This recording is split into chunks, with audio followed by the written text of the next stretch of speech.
Alhamdulillah, ini adalah majelis ketiga dalam mempelajari ilmu tajwid dengan membaca kitab At-Tajwid Al-Muyassar bersama Syekh kita. Kita di hari ini akan melanjutkan pembahasan dan masuk dalam ta'rif At-Tajwid sampai waktu yang Syekh bacakan. Syekhina falyatafaddal. بسم الله الرحمن الرحيم. الحمد لله والصلاة والسلام على رسول الله وعلى آله ومن والاه. أما بعد، هذا هو المجلس الثالث من مجالس قراءة هذا الكتاب، وهو كتاب التجويد الميسر. نسأل الله عز وجل أن ينفعنا به في الدارين. ودرس اليوم وفي باب تعريف التجويد وما تيسر بعده من أبواب المقدمات التي تقدمت مباحث هذا العلم. كما مر معنا أن هذه عبارة عن مقدمات لهذا العلم، فأول أصول مباحث علم التجويد في هذا الكتاب ستأتي معنا إن شاء الله هي المخارج. Kata beliau, ini majelis ketiga seperti yang dikatakan tadi dalam mempelajari Tajwid Al-Muyassar tentang ta'rif At-Tajwid, dan ini masih dianggap sebagai muqaddimah, sebagai pendahuluan sebelum kita masuk di inti pembahasan dalam ilmu tajwid. Kita mulai dengan ta'rif tajwid dan apa yang dimudahkan nanti dari bab-bab setelahnya di muqaddimah dalam ilmu tajwid. قال المؤلف: تعريف التجويد. تعريف التجويد: التجويد هو في اللغة مصدر جود، أي حسن. جود يجود تجويدا، فالتجويد هو مصدر جود، التصريف الثالث، أي حسن، فهو بمعنى التحسين والإتقان. هذا معناه في اللغة. معنى التجويد في اللغة التحسين والإتقان. يقال هذا شيء جيد بمعنى حسن، وجودت الشيء أي حسنته وأتقنته. هذا معنى التجويد في اللغة. Kata beliau pengertian tajwid. Tajwid secara bahasa dia itu adalah masdar dari kata jawwada. Masdar, kata dasar dari kata jawwada yang bermakna hassana. Hassana. Hassana ini bermakna at-tahsin, memperindah. Wal itqan, menyempurnakan. Ini makna tajwid. Dikatakan misalnya hada syai'un jayyid, ini sesuatu yang jayyid, artinya yang bagus. Ini sesuatu yang bagus. Demikian pula dikatakan jawwadtu syai'a ay hassantu, saya mentajwid sesuatu itu, yaitu saya memperindahnya. Saya memperindahnya. وفي الاصطلاح، اصطلاح علماء هذا الفن، ماذا يعنون بقولهم التجويد؟ إخراج كل حرف من حروف القرآن. إخراج كل حرف من حروف القرآن من مخرجه الصحيح مع إعطائه حقه ومستحقه. إخراج كل حرف من حروف القرآن من مخرجه الصحيح مع إعطائه حقه ومستحقه. شرح التعريف المخرج هو محل خروج الحرف وتمييزه عن غيره، والمكان الذي يخرج منه الحرف إما محقق أو مقدر. وهذا سيأتي معنا في المخارج إن شاء الله بيان معنى قولهم مخرج محقق ومخرج مقدر. إذا المخرج هو محل خروج الحرف وتمييزه عن غيره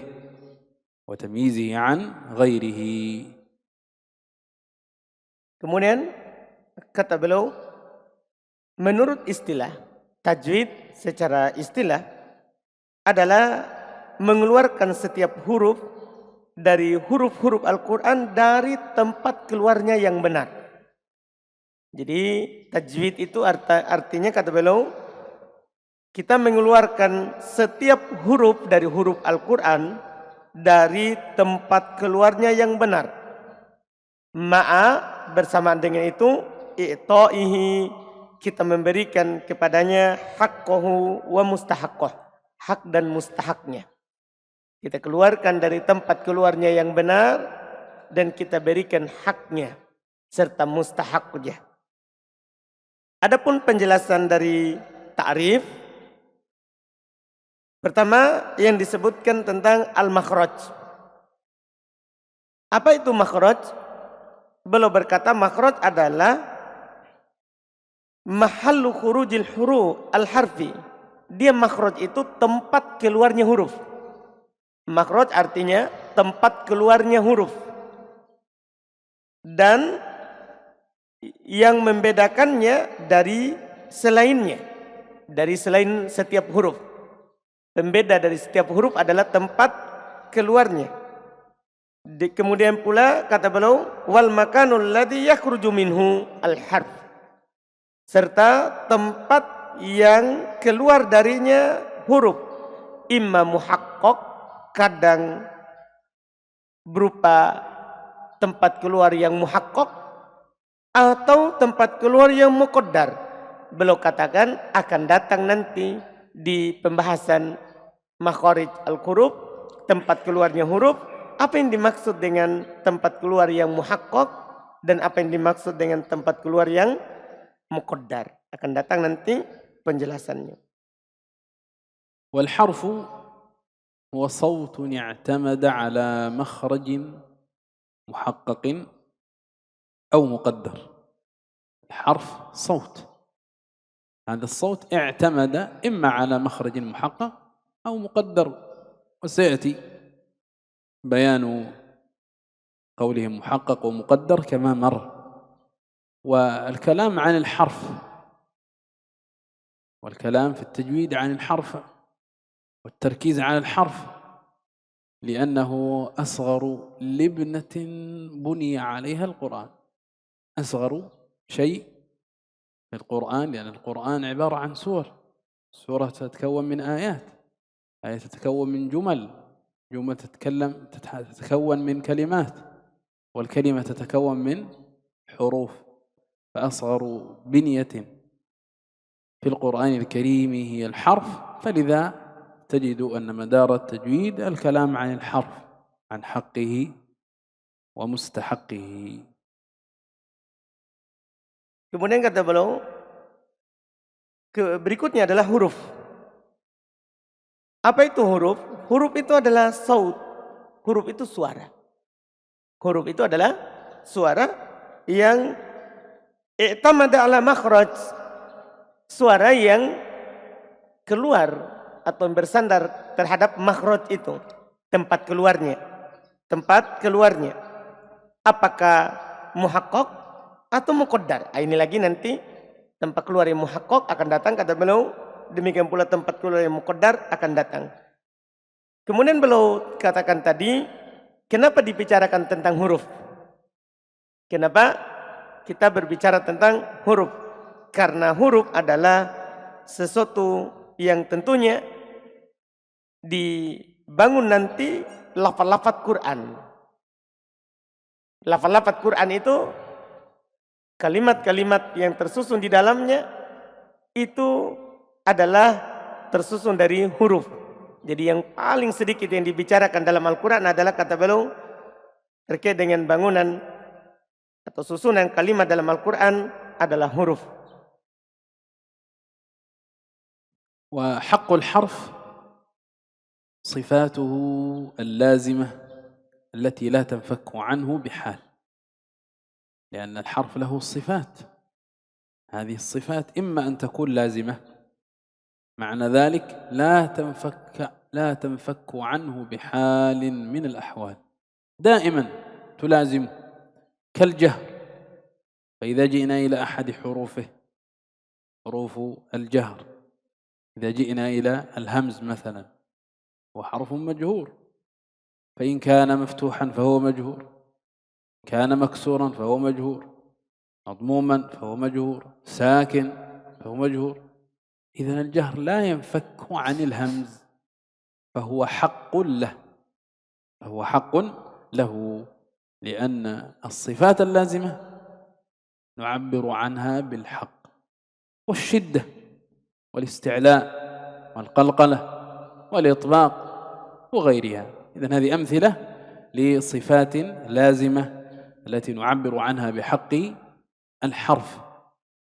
ومستحق الحرف صفاته العرضية، صفات العارضة، أو قال الناشئة عن الصفات اللازمة. إذن الصفات العارضة ومنها الناشئة عن الصفات اللازمة، هذه نقول عنها مستحق للحرف، لأنها قد تنفك عن الحرف، بخلاف اللازمة كالتفخيم قال فإنه ناشئ عن الاستعلاء، وكالترقيق فإنه ناشئ عن الاستفال.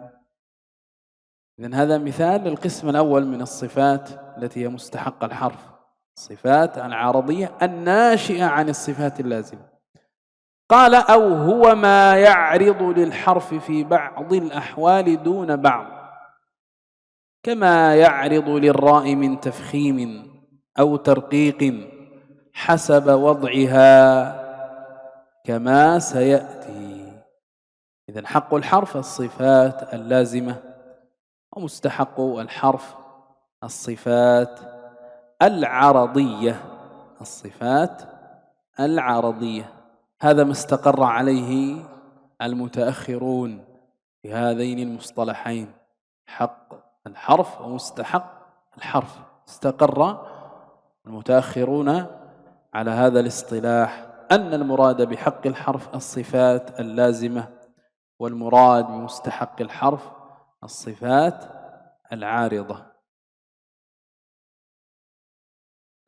Kemudian kata beliau, penjelasan kalimat yang ada dalam pengertian tajwid tadi, kalimat berikutnya adalah hakul harf, haknya huruf. Dan tadi pengertiannya adalah mengeluarkan setiap huruf dari huruf Quran, dari makhrajnya yang benar, bersamaan dengan itu kita berikan haknya. Apa haknya huruf? Yaitu kata beliau, hak huruf itu adalah maksudnya sifatnya. Al-lazim allati la tanfakan bihal. Hak itu kalau dibilang ini haknya huruf, yaitu maksudnya adalah sifat yang selalu ada pada huruf itu, tidak pernah terpisah darinya. Apapun keadaannya, apakah nanti keadaannya di dhamma, di kasroh, di fathah, sifat itu tidak pernah keluar dari huruf itu ketika kita ucapkan. Itu namanya haknya huruf. Jadi kalau dibilang hak, berarti kata beliau sifat yang tidak pernah hilang dari huruf itu ketika kita ucapkan. Ini yang disebut dengan hak huruf. Seperti beliau contohkan di sini kal jahar, seperti sifat jahar, sifat syiddah, sifat isti'la, sifat qalqalah, sifat itbaq, dan selainnya. Ini istilah-istilah yang akan datang nanti dalam penjelasan apa? Sifat dari sifat huruf. Ini hanya contoh. Ini disebutkan contohnya. Termasuk contoh sifat yang tidak akan pernah terpisah dari huruf ketika kita ucapkan adalah sifat-sifat yang disebutkan. Jahar, syiddah, isti'la, qalqalah, itbaq, dan selainnya. Ini kalau dibilang hak huruf. Kalau mustahaknya, apa itu mustahaknya huruf? Nah, kalau mustahak huruf artinya, kata beliau, dia sifat al-aradiyah. Sifat yang muncul dan bisa hilang. Tidak selalu ada pada huruf itu. Yang muncul dari sifat yang lazim. Tadi, ada sifat jahar disebutkan. Ada sifat syiddah.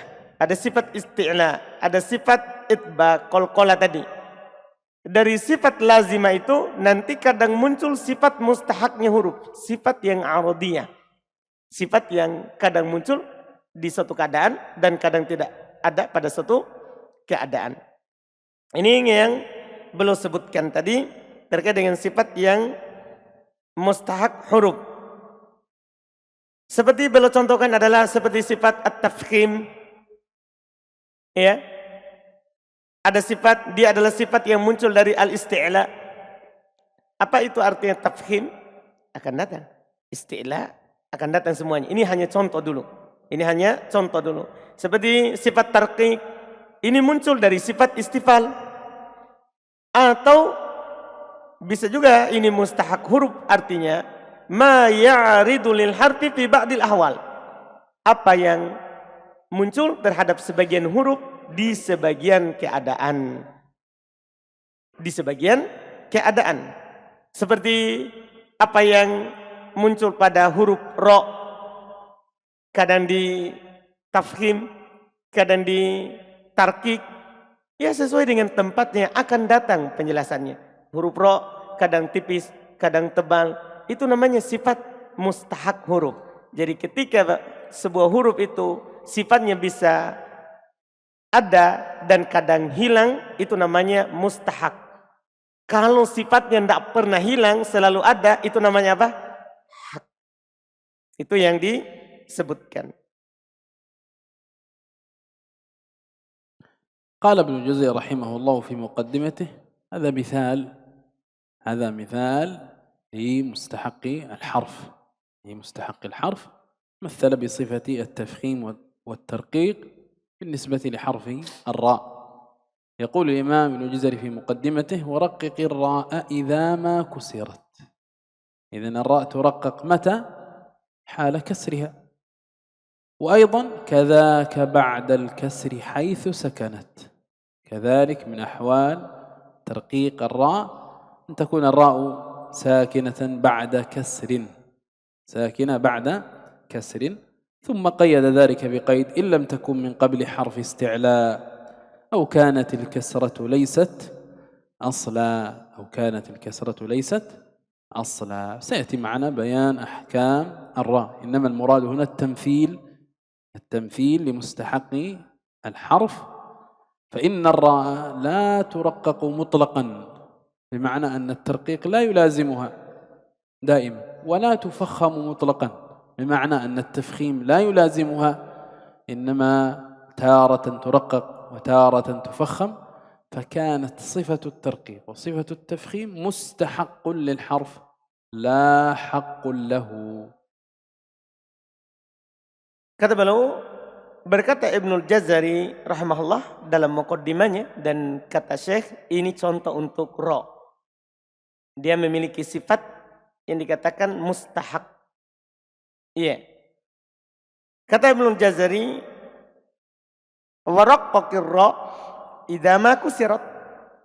Ro itu ditarkik, dibaca tipis kalau dia dikasroh. Ro itu ini sifat mustahaknya ro. Kadang tipis tadi, kadang tebal. Ini ditipiskan bacaannya ro itu kalau dia di kasroh. Kalau dia di kasroh. Tempat pertama. Tempat kedua, kadzaka ba'dal kasri haitsu sakan. Demikian pula ro itu dibaca tipis kalau dia terletak setelah kasroh dan ro-nya sukun. Kalau tadi kan ro-nya sendiri di kasroh. Kalau ini ro-nya sukun, tapi sebelumnya ada kasroh. Nah, itu juga itu dibaca tipis. Ro-nya, itu dibaca tipis, ro-nya. Cuman kata Syekh, beliau kasih koid, kasih syarat. Kapan itu? idza lam takun min qabli harf isti'la, jika sebelumnya bukan huruf isti'la. Jika sebelumnya bukan huruf isti'la. Nanti ada golongannya huruf-huruf isti'la di dalam pelajaran.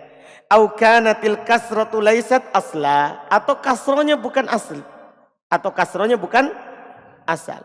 Karena kadang kasroh itu bukan asal dari harokat huruf itu.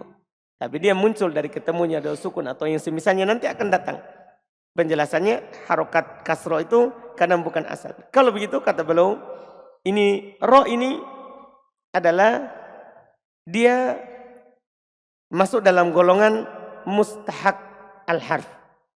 Karena sifatnya tidak selalu ada pada ro. Sifatnya tidak selalu ada pada ro. Jadi kita katakan ro memiliki mustahak, tidak punya hak. Dia punya mustahak, bukan punya hak. Jadi istilahnya untuk ro seperti itu karena memiliki sifat yang tidak selalu tetap terhadapnya. إذن انتهينا من تعريف التجويد لغة واصطلاحا، وأخذنا شرح هذا التعريف، إخراج كل حرف من حروف القرآن من مخرجه الصحيح مع إعطائه حقه ومستحقه. والآن نأخذ حكم التجويد. قال الحكم على التجويد يختلف تبعا لأقسام التجويد. إذا لا نستطيع أن نحكم على التجويد بحكم دون تفصيل، بل إن ذلك يتبع القسم، فكل قسم له حكم.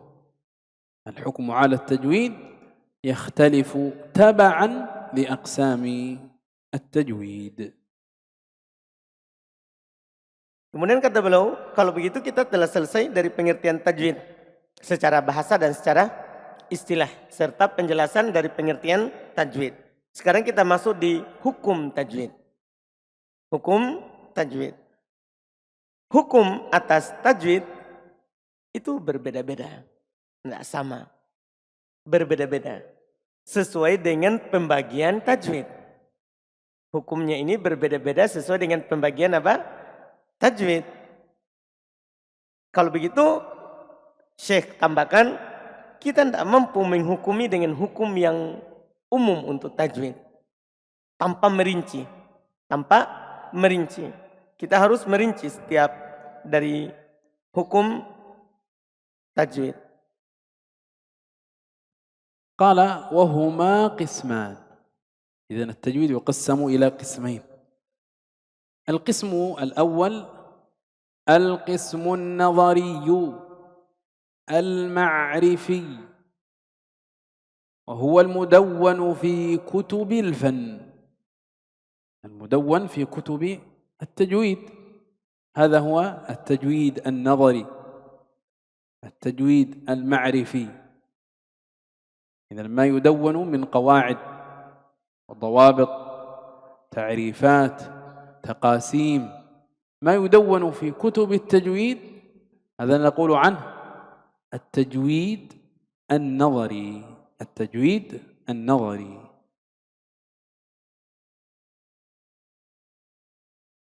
Kata beliau berikutnya, tajwid terbagi dua. Tajwid terbagi dua. Pertama, ada namanya tajwid nadhari al-ma'rifi. Tajwid yaitu terkait dengan teorinya. Teorinya ilmu tajwid. Teorinya membaca Al-Quran. Ini yang ditulis di buku-buku tajwid. Teori ini yang ditulis di buku-buku tajwid. Dari semua, dari pembagian-pembagian ilmu tajwid, itu ditulis di buku-buku tajwid. حكم هذا القسم الذي هو التجويد النظري، قال وحكمه فرض كفاية. حكمه فرض كفاية. ما معنى قولهم فرض كفاية؟ قال إذا قام به من يكفي. وانتبه لقوله يكفي، هذه كلمة مهمة. انتبه لقوله يكفي، هذه كلمة مهمة. إذا قام به من يكفي سقط الإثم والحرج عن الجميع. إذن لا بد أن يوجد في أوساطنا من يتقن هذا القسم الذي هو التجويد النظري، القدر الذي يكفي. هذا معنى قول فرض كفاية. إذن لا بد أن يوجد في أوساطنا من يتقن هذا العلم، من يضبط هذا العلم الذي هو التجويد النظري المدون في كتب هذا الفن. إذا قام به من يكفي سقط الإثم والحرج عن الجميع. فأنتم يا طلبة العلم أنتم من ترفع الحرج عن الجميع بتعلمكم هذا العلم. إن لم تأخذه أنتم فمن سيأخذ هذا العلم غيركم؟ Kemudian kata beliau, hukumnya yaitu hukum mempelajari ilmu teori tajwid adalah fardu kifayah. Hukumnya fardu kifayah, wajib kifayah. Apa makna fardu kifayah kata beliau?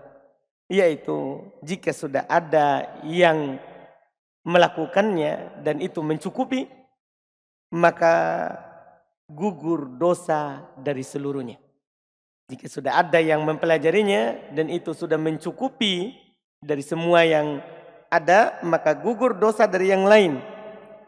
Ini yang belum sebutkan. Maka kata Syekh, harus ada di tengah kita orang yang mempelajari ini teori. Harus ada di tengah kita orang yang mempelajari teori ini, yang memungkinkannya. Maka kalian kata Syekh adalah orang yang mengangkat dosa dari yang lain. Dengan kita datang belajar di sini, berarti kita mengangkat dosa dari orang lain. Iya, dari yang hendak belajar ilmu tajwid.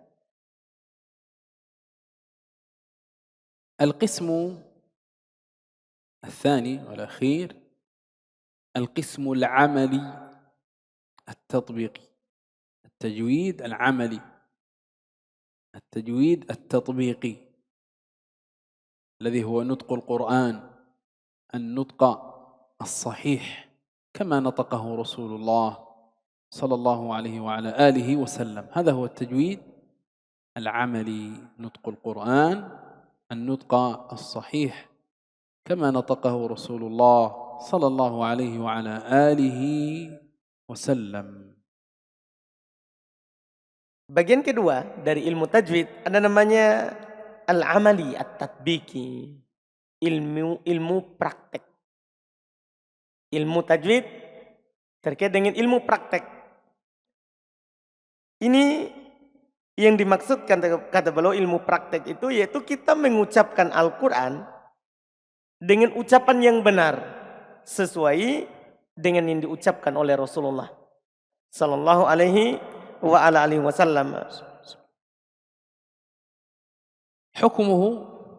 حكم هذا القسم فرض عين على كل قارئ، بمعنى يتعين على كل فرد من المسلمين أن يقرأ القرآن القراءة الصحيحة، أن يقرأ القرآن القراءة الصحيحة حسب استطاعته. إذن يبذل جهده حسب استطاعته، سواء قرأ من القرآن قليلا أو كثيرا لا بد أن يجود. وهذا الوجوب ثابت بالكتاب والسنة وإجماع الأمة. إذن وجوب التجويد العملي وهو نطق القرآن النطق الصحيح كما نطقه رسول الله صلى الله عليه وسلم، ثابت بالكتاب والسنة والإجماع. يجب أن نقرأ القرآن القراءة الصحيحة. إذا لا يجب على كل المسلمين أن يعرفوا مثلا أن الإظهار الحلقي معناه في اللغة البيان، واصطلاحا إخراج الحرف من مخرجه من غير غنة وحروفه كذا.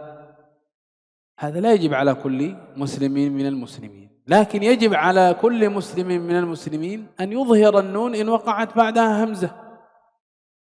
النطق يجب على كل مسلم بقدر استطاعته كما قد سمعت، حسب استطاعته. Hukumnya ini, hukum mempelajari jenis kedua ini, ilmu tajwid secara praktek, adalah fardu ain. Ternyata hukumnya wajib bagi setiap orang. Yaitu kata beliau tadi, setiap muslim wajib membaca Al-Quran seperti yang Rasulullah SAW baca. Dengan bacaan yang sahih, dengan bacaan yang benar. Wajib ain bagi setiap yang membaca Al-Quran untuk belajar tajwid praktek. Tahsin, dia memperbaiki bacaannya. Tapi kata beliau, hasabastita'ati, sesuai kemampuannya. Ini wajib ain bagi setiap orang sesuai kemampuannya. Sama saja apakah dia membaca dari Al-Quran itu sedikit atau banyak. Mau baca Al-Quran sedikit atau mau baca banyak, harus kita mengucapkannya dengan ucapan yang benar sesuai yang datang dari Rasulullah Sallallahu Alaihi Wasallam. Dan kewajiban ini dikatakan wajib bagi setiap orang untuk membaca Al-Quran dengan bacaan yang benar. Ini berdasarkan Al-Quran, dalilnya juga sunnah Nabi, serta sepakat kaum muslimin. Sepakat dari umat ini untuk membaca Al-Quran dengan bacaan sahih. Kalau begitu kata beliau, mempelajari teori tajwid itu fardu kifayah. Iya, seperti yang beliau contohkan tadi. Mempelajari teorinya kapan dibaca gunnah, kapan dibaca idhar. Kalau ada nun sukun, setelahnya hamzah, diidhar. Dibaca jelas nunnya, baru diucapkan hamzah. Itu namanya teori. Itu namanya teori. Di dalam ilmu tajwid. Tidak wajib ain, itu wajib kifayah. Tapi membacanya dengan bacaan yang benar. Kalau ada nun sukun, setelahnya hamzah, dia harus nampakkan nunnya, tidak boleh diidgham. Itu wajib ain bagi setiap orang untuk mengetahuinya. قال تعالى: إذا الآن سيذكر المؤلف أدلة وجوب التجويد العملي. أدلة وجوب التجويد العملي. أول هذه الأدلة من الكتاب قال الله تعالى: ورتل القرآن ترتيلا. وجه الدلالة بمعنى كيف كانت هذه الآية أو الجزء من الآية دليلا على وجوب التجويد. وجه الدلالة وجه الاستدلال قال أنه أمر، ورتل فعل أمر، والأمر للوجوب، هذا الأصل، الأمر للوجوب ما لم تصرفه قرينة فتجعله للاستحباب مثلا. إذن هنا الأمر وهو قوله ورتل أمر للوجوب، لأنه قال وليس ثمة قرينة صارفة. إذن لا يوجد قرينة تصرف هذا الأمر في هذه الآية. قال وقد أكد الأمر بالمصدر ترتيلا. تصريف الثالث، رتل يرتل ترتيلا، هذا مصدر. إذن أكد الفعل بالمصدر. لماذا؟ اهتماما به وتعظيما له.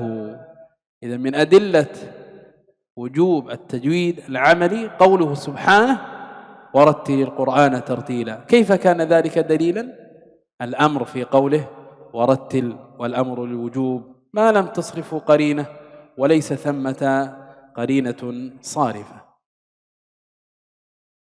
Kata beliau Allah Subhanahu wa taala berfirman, yaitu di antara dalil akan wajibnya kita membaca Al-Qur'an sesuai dengan tajwidnya secara praktek adalah firman Allah Subhanahu wa taala warattilil Qur'ana tartila. Bacalah Al-Qur'an dengan tartin. Sisi pendalilannya adalah ini perintah, ini fi'il amr. Warattil, ini perintah. Asal perintah itu adalah menunjukkan makna wajib. Ini asal. Kalau ada perintah berarti hukumnya apa? Wajib. Wajib kita baca Quran dengan tartil. Kan ini diperintahkan oleh Allah Subhanahu wa taala. Selama tidak ada indikasi lain yang memalingkan perintah ini dari makna wajib misalnya ke makna sunnah. Tidak ada yang memalingkannya. Maka hukum di atas asal. Hukumnya di atas asal. Dan tidak ada di sana yang memalingkannya. Tidak ada yang memalingkan perintah ini. Dari wajib menjadi hal lain.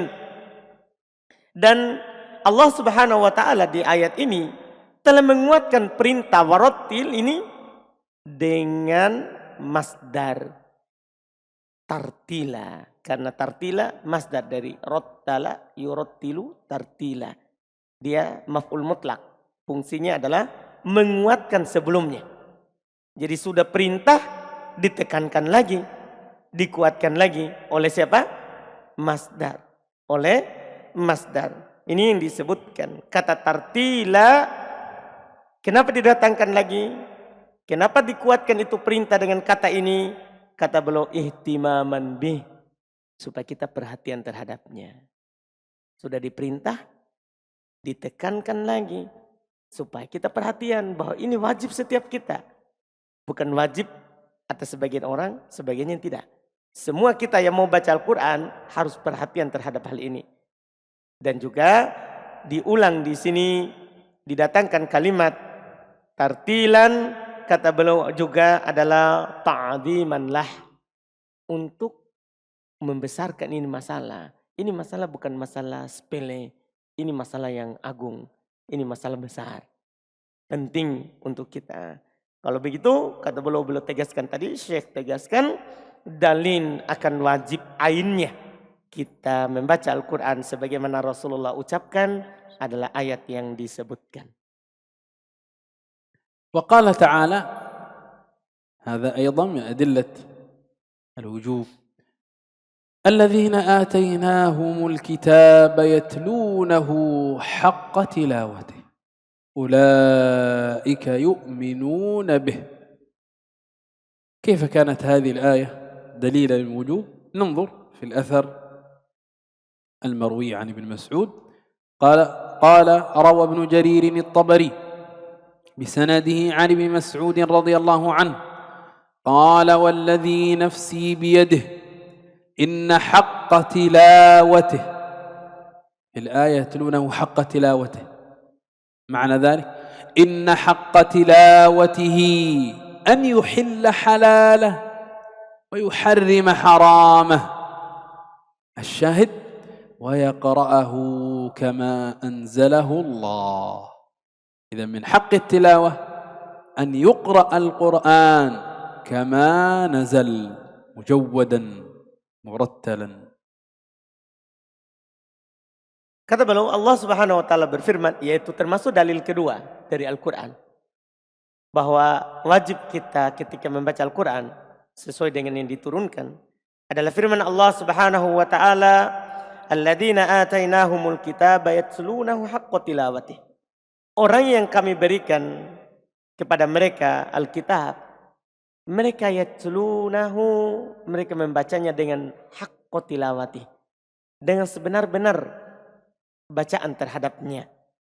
Ulaika yu'minuna bih, mereka itulah yang beriman terhadapnya. Kata Syekh tadi, bagaimana ini ayat menjadi dalil?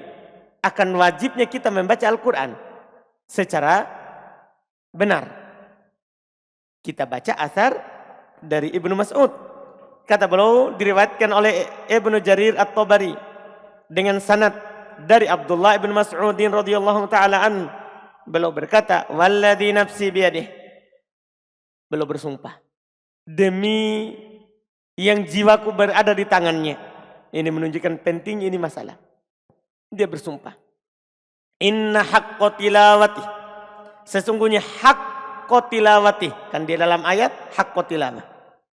Sesungguhnya termasuk haqqa tilawatihi maksudnya adalah ayyuhilla halalah, yaitu antum menghalalkan yang dihalalkan oleh Al-Quran. Itu namanya membaca Al-Quran dengan sebenarnya. Antum menghalalkan yang dihalalkan oleh Quran. Wa yuharrima haramah, dan mengharamkan yang diharamkan oleh Al-Quran. Tapi itu belum syahidnya untuk kita. Yang menjadi syahidnya adalah setelahnya. Wa ayyaqra'ahu kama anzalahullah. Termasuk haqqa tilawatihi, yaitu dia membaca Al-Quran sebagaimana yang Allah turunkan. Itu termasuk haqqa tilawati. Antum baca Al-Quran seperti yang diturunkan. Ini yang belum tegaskan dari ucapan dari Abdullah ibn Mas'ud radhiyallahu taala anhu. وقال صلى الله عليه وسلم. إذن هذا دليل من السنة على الوجوب، دليل من السنة، ما تقدم أدلة ودليلان من الكتاب. قال صلى الله عليه وسلم: ليس منا من لم يتغن بالقرآن. ليس منا من لم يتغن بالقرآن. ولا شك أن تجويد القرآن أولى ما يدخل في ذلك، أولى ما يدخل في ذلك. Kemudian beliau berkata, Rasulullah sallallahu alaihi wasallam bersabda, yaitu ini dalil dari sunnah. Ini adalah dalil dari sunnah. Kata Nabi, laisa minna man lam yataghanna bil Qur'an. Bukan dari kami orang yang tidak melakukan Al-Quran. Tidak diragukan, kata Syekh, masuk di dalamnya tajwid. Itu membaca Al-Quran dengan tajwidnya. Bukan dari kami. Kata Nabi, orang yang tidak membaca Al-Quran sesuai dengan tajwidnya. والتجويد العملي هو ما كان متعارفا عليه بين الصحابة رضي الله عنهم، وعنهم أخذه من بعدهم. هو التجويد الأول السابق للقسم الثاني الذي هو النظري. إذن هو التجويد العملي هو التجويد المعروف في ذلك الزمان. فعن أنس رضي الله عنه حين سئل عن قراءة النبي صلى الله عليه وسلم قال: كان يمد مدا، أي يقرأ بتؤده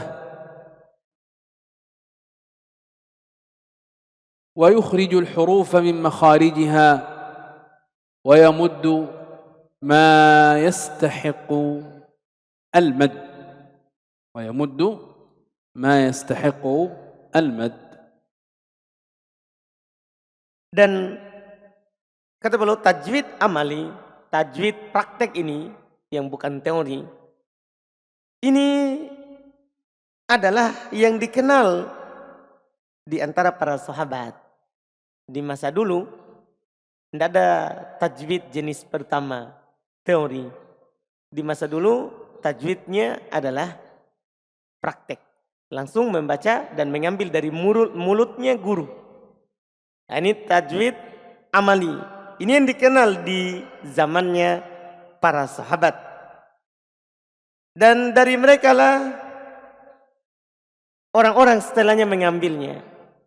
Dari sahabatlah diambil oleh tabi'in. Orang-orang setelahnya dinukil kepada setelahnya. Dari Anas radhiyallahu ta'ala ketika beliau ditanya tentang bacaan Nabi kita Muhammad sallallahu alaihi wasallam, yaitu bagaimana Nabi membaca Al-Quran. Beliau bilang, kana yamuddu madda. adalah belum membacanya dengan lambat, dibaca mat kalau ada matnya. Yaitu kata beliau, yaqra'u bitu ada. Itu Nabi membacanya dengan lambat, dengan pelan, mengeluarkan setiap huruf dari makrotnya dan memanjangkan yang berhak dibaca panjang. Memanjangkan yang berhak dibaca panjang. Ini yang disebutkan oleh Anas ibn Malik dan diterangkan oleh penulis. ولما سئل علي رضي الله عنه عن الترتيل قال هو تجويد الحروف ومعرفة الوقوف. هو تجويد الحروف. الترتيل في قوله سبحانه ورتل القرآن ترتيلا، قال هو تجويد الحروف ومعرفة الوقوف. وهذا الأثر مشهور في كتب هذا العلم، وذكر المحققون أنه لا أصل له، لم يوقف له على إسناد، فلعل المؤلف هنا اكتفى بشهرته في كتب هذا العلم فذكره كما ذكره غيره. Kemudian berikutnya tatkala Ali radhiyallahu taala anhu ditanya tentang makna tartil di ayat tadi warattilil Quran tartila. Beliau katakan wa tajwidul huruf, yaitu dia adalah tajwidnya huruf. Yang makna tadi memberikan hak dan mustahaknya makna tajwid yang telah lewat. Dia adalah tajwidnya huruf dan mengetahui al-wuquf. Mengetahui ya kapan waqaf. Iya, ini yang dikatakan oleh Ali. Hanya saja kata beliau, asar ini memang terkenal dalam bidang ilmu tajwid. Asarnya Ali. Biasa disebutkan dalam bidang ilmu tajwid. Tapi disebutkan oleh para peneliti, ini asar tidak ada asalnya. Tidak ada sanadnya dari Ali radhiyallahu ta'ala anhu. Kalau begitu ini asar tidak kuat. Tidak benar adanya dari Ali bin Abi Thalib. Hanya saja kenapa penulis sebutkan? Kenapa penulis sebutkan? Ya, kata beliau mungkin karena terkenalnya di cabang ilmu ini sehingga disebutkan sebagaimana yang lainnya menyebutkannya. وعن ابن مسعود رضي الله عنه قال لنا علي بن أبي طالب رضي الله عنه إن رسول الله صلى الله عليه وسلم يأمركم أن تقرأوا كما علمتم. هذا أيضا من أدلة الوجوب من السنة. إن رسول الله صلى الله عليه وسلم يأمركم بماذا؟ أن تقرأوا كما علمتم، أن تقرأوا القرآن كما علمتموه. Dan dari Ibnu Mas'ud radhiyallahu taala anhu beliau berkata kepada kami Ali bin Abi Thalib radhiyallahu taala anhu bahwasanya Rasulullah sallallahu alaihi wasallam kata Ali memerintahkan kalian untuk membaca Al-Quran sebagaimana kalian diajarkan. Ini kata Syekh termasuk dalil wajib. Kita membaca Al-Quran sebagaimana diturunkan. Ini dalil dari sunnah. Akan wajibnya membaca Al-Quran sebagaimana kita diajarkan. Sebagaimana kita diajarkan.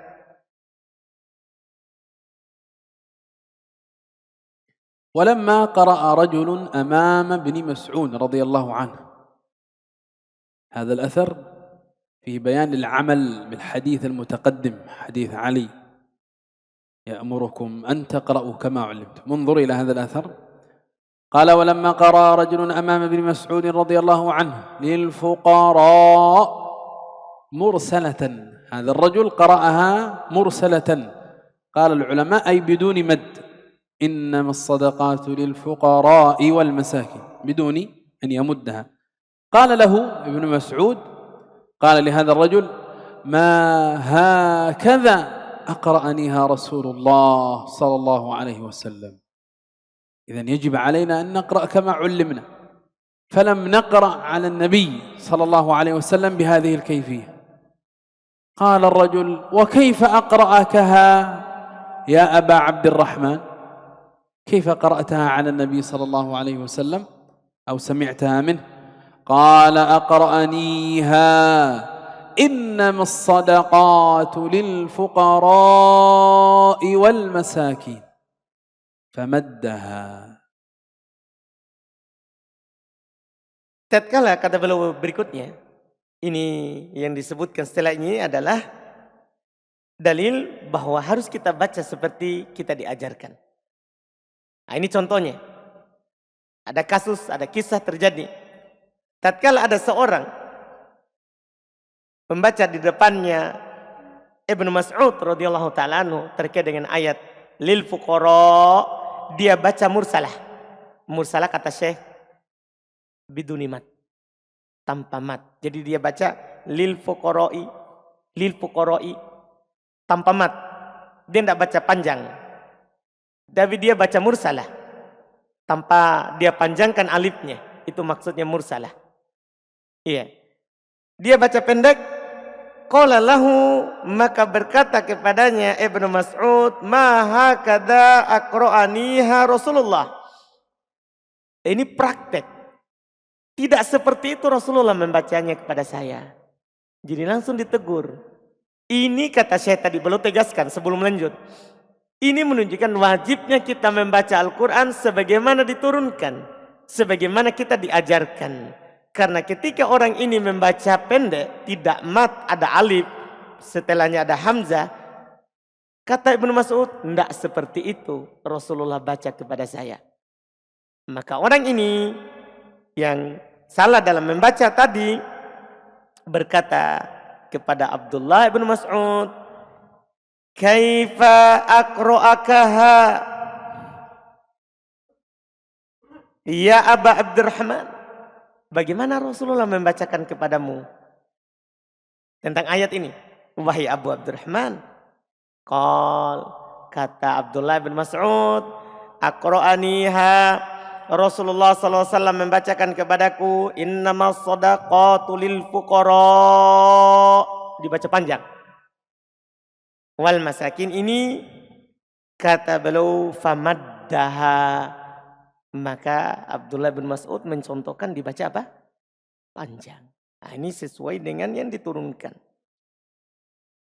Qala wa huwa alladhi akhadha Ibnu Mas'ud radhiyallahu anhu هو الذي أخذ 70 سورة من في النبي صلى الله عليه وسلم وقال فيه النبي صلى الله عليه وسلم من أحب أن يقرأ القرآن غضا كما أنزل فليقرأه على قراءة ابن أم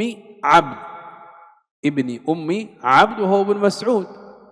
مقصود بذلك ابن مسعود رضي الله عنه فقد كان من سادات قراء الصحابة رضي الله عنه وعليه مدار الأسانيد من الصحابة عدد معروف تدور عليهم أسانيد القراء العشرة رضي الله عنهم أجمعين. Kemudian kata beliau, dia yaitu Abdullah bin Mas'ud yang telah mengambil langsung dari mulutnya Nabi SAW 70 surah, 70 surat. Kan di Quran ada 114 surat. 114 surat di Quran. Abdullah bin Mas'ud dia mengambil langsung 70 surat dari mulut Rasulullah SAW. Ini tatbik amali. Ya, langsung dari mulut Rasulullah sallallahu alaihi wasallam. Dan Rasulullah sallallahu alaihi wasallam berkata tentangnya, yaitu tentang Abdullah bin Mas'ud. Man ahabba ay yaqra'al Qur'an ghaddon. Siapa yang senang, suka, ingin membaca Al-Qur'an sebagaimana diturunkan. Ini dikatakan kama unzila, sebagaimana diturunkan, falyaqra'ahu ala qiraati ibnu ummi abd, hendaklah dia membacanya kepada ibnu ummi abd, yaitu Abdullah bin Mas'ud. Ini yang dikatakan oleh Rasulullah. Maka beliau adalah, kata Syekh, termasuk sadat qurra' sahabat. Ini Abdullah bin Mas'ud termasuk dari ya yang terkemuka, yang terdepan dari para sahabat dari yang meriwayatkan Al-Quran. Dan di beliaulah berputar sanad periwayatan bacaan Al-Quran dari Nabi kita Muhammad sallallahu alaihi wasallam.